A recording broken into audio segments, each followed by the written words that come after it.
అసలు దీని సినిమా అంటారా? ఆ క్రింజ్ కామెడీ ఏంటి, చిరంజీవి గారు ఆ లుక్స్ ఏంటి, అసలు ఎప్పుడో పాతకాలం కామెడీ సీన్లు ఏంటి, వెంకటేష్ గారు అసలు ఎందుకు పెట్టారు ఆయన్ని, అసలు ఏమైనా సెన్స్ ఉండి అసలు డైరెక్షన్ చేశాడా లేదా, అనిల్ రావిపూడి వరస్ట్ ఫిలిం అని నేను చెప్తాను అనుకుంటున్నారు. ఇది నేను చెప్పే మాటలు కాదు. ఇంకొన్ని గంటలు అయితే ఆగండి. One of the famous Telugu review pages నుంచి, అంటే మన రాగడి, బార్బెల్ పిచ్ మీటింగ్స్, ఇంకోటి ఎవడో ఉంటాడు రావణ్, ఇంకెవరెవరు ఉంటారు, వీళ్ళ పేజెస్ నుంచి వచ్చే రివ్యూలు ఇవే చెప్తారు. బట్ నేను అలా కాదు, ఏదైతే యాప్ట్ ఉంటుందో అదే చెప్తాను. యాక్చువల్లీ గైస్, నేను ఏదో మెగా ఫ్యామిలీకి సంబంధించి వీడియోలు చేస్తాను, సో ఆ ఉద్దేశంతో చెప్పట్లే. నాకైతే నేను చూసిన వెంటనే నాకేమనిపించిందో జెన్యూన్గా చెప్పేస్తా. First of all guys, cinema start అయిన 30 minutes, సో ఏదైతే స్టోరీలోకి తీసుకెళ్ళే ప్రయత్నం ఉంటుందో, సో ఒక్కొక్క క్యారెక్టర్ ఇంట్రడ్యూస్ చేయడం, సో మనల్ని ఎలా అయినా ఆ కథలోకి ఎస్టాబ్లిష్ చేయాలి, సో కొత్తగా ప్రతి ఫ్రేమ్ కొత్తగా కనిపించడం, సో టైటిల్ మనశంకర్ వరప్రసాద్ గారు టైటిల్ పడే దగ్గర నుంచి కూడా, చిరంజీవి గారు టైటిల్ కట్ అక్కడి నుంచి కూడా చాలా కొత్తగా ఉంటుంది అన్నమాట. అంటే ఇంతకు ముందు వచ్చిన చిరంజీవి గారి ఫిలిమ్స్ చాలానే ఉన్నాయి, but in the sense of quality, అంటే కొంచెం రిచ్గా కనిపించడం మనకు తెలుస్తుంది. ఓకే, ఒక డిఫరెన్స్ అయితే ఉంది, కొంచెం కొత్తగా అటెంప్ట్ చేశారని స్టార్టింగ్ మినిట్ నుంచి మనకు అర్థమైపోద్ది అనమాట. సో సింపుల్ స్టోరీగానే ఉంటుంది మనకి, అక్కడ చూసినట్టు, అంటే ఐ మీన్ క్యారెక్టర్స్ కానీ ఇవన్నీ కూడా. సో ఎన్ఐఏ ఏజెంట్, సో ఆయనకున్న వీక్నెసెస్ ఏంటి, సో ఆయన కొలీగ్స్తో ఉండే కామెడీ ఏంటి, లేకపోతే ఆయనకి పెళ్ళైన తర్వాత వచ్చే ఇబ్బందులు ఏంటి, సో రకరకాల వివిధ సంఘటనలు ఉంటాయి, వాటి మధ్య తిరుగుతూ ఉంటారు స్టోరీ.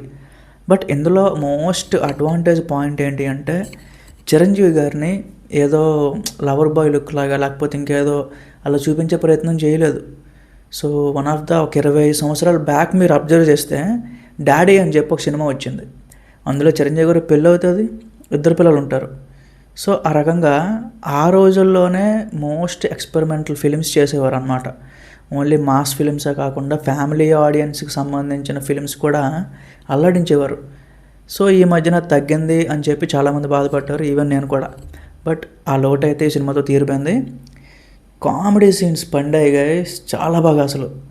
అంటే మనం జస్ట్ స్టార్టింగ్ మినిట్ నుంచి ఒక రంగుల రాట్నం ఎక్కి ఇప్పటి నుంచి ఒక 20 సంవత్సరాల బ్యాక్ అప్పట్లో చిరంజీవి అలాగ ఉండేవారు, సో ఇవన్నీ కూడా ఒక రౌండ్ డేస్ వచ్చేసినట్టు. సో నిజంగా నలుగురప్పుడు చెప్పిన మాట కరెక్ట్గా అనిపించింది నాకు. సో సీనియర్ హీరోలతో సినిమా అనగానే వింటేజ్ అని చెప్పి ఏదో ట్రై చేస్తూ ఉంటారు, బట్ అది అందరికీ సెట్ అవ్వదు. అనిల్ రావిపూడి కాబట్టి ఆ మ్యాజిక్ అయితే ఈజీగా చేయగలిగాడు. మీరు అంతెందుకు మొన్న వచ్చిన రాజాసాబ్ చూసుకోండి, వింటేజ్ డార్లింగ్, సో డార్లింగ్ సినిమాలు ఎలా ఉంటాడు, బుజ్జిగడ్డ సినిమాలు ఎలా ఉంటాడు, అలా ఉంటుంది క్యారెక్టర్ చేసిన, అది ఇది అన్నారు, తిప్పుకొడితే అది ఏమీ కనిపించలేదు. ఇప్పుడు ఈ సినిమాలో వింటేజ్ చిరంజీవి అని చెప్పి కాన్ఫిడెంట్గా చెప్పొచ్చు మనం. మెయిన్ ఏంటంటే చాలామందికి చిరంజీవి గారిది డైలాగ్ డెలివరీ ఇష్టం ఉంటుంది, లేకపోతే ఏదో ఫైట్ సీక్వెన్సెస్ లేకపోతే యాక్షన్ సీక్వెన్సెస్ ఇష్టం ఉంటుంది. బట్ పర్సనల్గా నాకేది ఇష్టం అంటే, ఆయన హీరోయిన్స్ దగ్గర సిగ్గుపడే ఒక ఎక్స్ప్రెషన్ ఉంటుంది అనమాట. సో నాకు ఎక్కువగా అన్నయ్య సినిమాలో సౌందర్యగా ఆవిడతో వచ్చే కొన్ని సీన్లు ఉంటాయి, ఎంత హిలారియస్ ఉంటాయంటే, సో సేమ్ అలాంటి షార్ట్సే, అలాంటి సీన్స్ మళ్ళీ ఈ సినిమాలో పడ్డాయి. నాకైతే చాలా బాగా వర్కౌట్ అయ్యింది, చాలా బాగా ఎంజాయ్ చేశాను నేను first of all. So Chiranjeevi గారు ఆ సిగ్గుపడ్డే ఆ ఒక్క ఎక్స్ప్రెషన్ ఉంటుంది, నిజంగా ఆయన తప్ప ఎవరో చేయలేరండి. ఒక చిలిపితనం, ఒక సిగ్గుపడడం, చిన్న పిల్లల్లా చేస్తూ ఉంటారు, చాలా బాగుంటుంది, ఈజీగా చేస్తూ ఉంటారు అనమాట. సో మెల్లమెల్లగా అలాగా ఒక్కొక్క క్యారెక్టర్ ఇంట్రడ్యూస్ అయిపోయిన తర్వాత ఇంటర్వెల్ కూడా వెళ్ళిపోద్ది. ఇంటర్వెల్ బ్యాంగ్ అయితే మీరు ఎక్స్పెక్ట్ చేయరు. సో ఫైట్ సీక్వెన్సెస్ ఒక ఇంట్లో కూడా డిజైన్ అవుతుంది అనమాట. సో బాగుంది ఫైట్ సీక్వెన్సెస్, ఎవరు ప్లాన్ చేశారో తెలియదు, ఫైట్ మాస్టర్ ఎవరో కూడా తెలియదు, బట్ మంచి వర్క్ అయితే చేశారు. ఇంటర్వెల్ బ్యాంక్ కూడా డీసెంట్గా ముగుస్తుంది, చాలా బాగుంటుంది. తర్వాత ఇంటర్వెల్ అయిపోయిన తర్వాత అసలైన స్టోరీ, సో మన వెంకీ మామ ఎంట్రన్స్, సో ఇదంతా వస్తారనమాట, వాళ్ళకి సంబంధించిన స్టోరీ. చిరంజీవి గారు వెంకటేష్ గారు కాంబినేషన్ సీన్స్ సెకండ్ హాఫ్లో పడతాయి అన్నమాట. సో వాళ్ళకి సంబంధించిన ప్రతి సీను వెంకీ మామ ఎంటర్ అయిన దగ్గర నుంచి ఇంకా మీరు ఫిక్స్ అయిపోవచ్చు. సో సినిమాకి మీరు పెట్టిన ప్రతి రూపాయి ఇంకా వర్తే. నాకు సెకండ్ హాఫ్ స్టార్ట్ అయిపోయినా సరే ఇంకా మైండ్లో ఇంటర్వెల్ బ్లాక్ తిరుగుతుంది. ఆ యాక్షన్ సీక్వెన్సెస్ కానీ, సో ఫైట్స్ కానీ చాలా స్టైలిష్గా డిజైన్ చేశారు గైస్. స్లో మోషన్ అంతా, కటింగ్ అంతా చాలా బాగా డీల్ చేశారు. అంతే, చిరంజీవి గారి సినిమాని ఎలా తీయాలో అలానే తీశారు. సెకండ్ హాఫ్ కూడా చాలా బాగా వెళ్ళిపోద్ది. పిల్లలతో జోక్స్, నయనతార గారు సో ఎన్ఐఏ ఏజెంట్ అని చెప్పి తనకి హెల్ప్ చేయడానికి, సో వెంకటేష్ గారి క్యారెక్టర్ కూడా చాలా సర్ప్రైజింగ్గా ఉంటుంది అనమాట. ఒక చిన్న ఇష్యూ అవుతుంది, అందులో హెల్ప్ చేసే విధంగా ఆయన వస్తారు. సో అది కూడా బాగా అనిపిస్తుంది మీకు చూడండి. క్లైమాక్స్ పాయింట్ కూడా ఏదో పెద్ద సీరియస్గా లేకపోతే ఇంకేదో పెద్ద యుద్ధం చేసుకునేటట్టు అలా ఏమి ఉండదు. రెండు బాగానే ఉంటుంది డీసెంట్గానే. అక్కడ కూడా మనకి వెళ్ళిపోద్ది, పర్వాలేదు. సినిమా మొత్తంలో గైస్ ఒక 9 minutes సీన్ ఒకటి వస్తుంది అనమాట, సెకండ్ హాఫ్లో వస్తుంది. ఓన్లీ ఫీమేల్స్కి బాగా రిఫ్లెక్ట్ అవుతుంది ఆ సీను. సో ఈ రోజుల్లో చాలామంది అమ్మాయిలు ఏంటంటే ఇన్సెక్యూర్గా ఫీల్ అవుతూ ఉంటారు. సో ఇంట్లో కానీ బయట కానీ చెప్పుకోలేక కొన్ని ఇబ్బందులు ఉంటాయి. సో వాటన్నింటినీ రిఫ్లెక్ట్ చేస్తా సొసైటీకి ఒక మెసేజ్ ఇచ్చేటట్టు ఒక 9 minutes సీన్ అయితే ఉంటుంది. చావుగుంటారు అసలు. బీజిఎం కానీ ప్రతిదీ, రైటింగ్ అయితే ఎక్సలెంట్ అని చెప్తాను నేను. సో అది గైస్ యాజ్ యూజువల్ చిరంజీవి గారి సినిమా అనగానే సో నెగిటివ్ రివ్యూసా పాజిటివ్ రివ్యూస్ ఇవన్నీ పక్కన పెట్టండి. ఎవరైనా అలాంటి రివ్యూస్ అని ఇస్తారు, బట్ ముందు థియేటర్కి వెళ్ళిపోండి, ఎంజాయ్ చేయండి.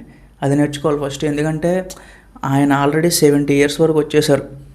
ఇంకా స్టిల్ ఆయన ఇంకా కష్టపడుతున్నాడు. ఇంకా ఫ్యాన్స్ కోసం ఇంకేదైనా కొత్తగా చెయ్యాలి అని చెప్పి ఏదో ఒక తపన పడుతున్నాడు అనమాట. కొంతమంది నెబ్బాగాలు ఏంటంటే ఆయన తీసుకొచ్చి రజనీకాంత్, కమల్ హాసన్ లాగా ఎందుకు ఒక జైలర్ చేయలేరా, ఒక విక్రమ్ చేయలేరా అని చెప్పి క్వశ్చన్స్ చేస్తారు. నేను ఒకటే క్వశ్చన్ అడుగుతాను. చిరంజీవి గారు వేసినట్టు డ్యాన్స్ ఆ ఒక్క సాంగ్ చాలు, ఆ హుక్ స్టెప్ ఏదైతే ఉందో ఆ ఒక్క హుక్ స్టెప్ మన కమల్ హాసన్ గారు కానీ రజనీకాంత్ గారు కానీ ఒక డ్యాన్స్ అయినా వేస్తే ఇంకంతే, నేను ఒప్పేసుకుంటా. చిరంజీవి గారు వేస్తే నేను ఒప్పేసుకుంటాను. సో కొన్ని ఉంటాయి గైస్, కొన్ని సెట్ అవుతాయి కొన్ని సీనియర్ హీరోలకి, కొన్ని సెట్ కాదు. ఎంత జైలర్లు విక్రమ్లు ఇప్పుడు తీస్తున్నారు వాళ్ళు, చిరంజీవి గారు ఎప్పుడో తీశారు అవన్నీ కూడా. సో ఇప్పుడు ఏంటంటే ఒక రైట్ స్క్రిప్ట్. సో ఎందుకు ఓకే ఫ్యామిలీ ఆడియన్స్ కొంచెం ఇష్టపడుతున్నారు. సో ఆయన కూడా కొంచెం హెల్త్ ఇదంతా చూసుకొని ఏదైతే కొత్త డైరెక్టర్లు ఉంటున్నారో వాళ్ళందరికీ 1 by 1 అవకాశాలు ఇస్తూ వెళ్తున్నారు అనమాట. సో అవన్నీ కొంచెం టైం పడుతుంది, బట్ రాబోయే సినిమాలు ఇంకా వైలెంట్ ఉండబోతున్నాయి. ఎస్పెషల్లీ శ్రీకాంత్ తోడిలా ఫిలిం ఉంది కదా, నేనైతే మ్యాడ్లీ వెయిటింగ్ ఆ సినిమా కోసం. అసలు ఏ లెవెల్లో తీస్తాడో ఏంటో, ఆడొక పిచ్చి డైరెక్టర్. అసలు హీరోని ప్యారడైజ్ టీజర్ చూస్తేనే నాకు ఫ్యూజులు ఎగిరినాయి. అలాంటిది చిరంజీవి గారితో కాంబినేషన్ అనగానే ఇంకా ఎగ్జైట్మెంట్ ఇంకా పీక్స్కి వెళ్ళిపోయింది అనమాట. సో ఇవన్నీ మాట్లాడదాం. బట్ ఈ సినిమా అయితే గైస్ నిర్మోహమాటంగా చెప్తున్నా హ్యూజ్ బ్లాక్ బస్టర్ కొట్టిందనమాట. Day 1 కూడా మంచి నెంబర్స్ రికార్డ్ అవుతాయి. మొత్తం ఎంత కలెక్ట్ చేసింది ఏంటి మొత్తం డీటెయిల్స్ అయితే మనం మాట్లాడదాం. సో మీరు కూడా వెళ్ళి చూడండి. Thank you.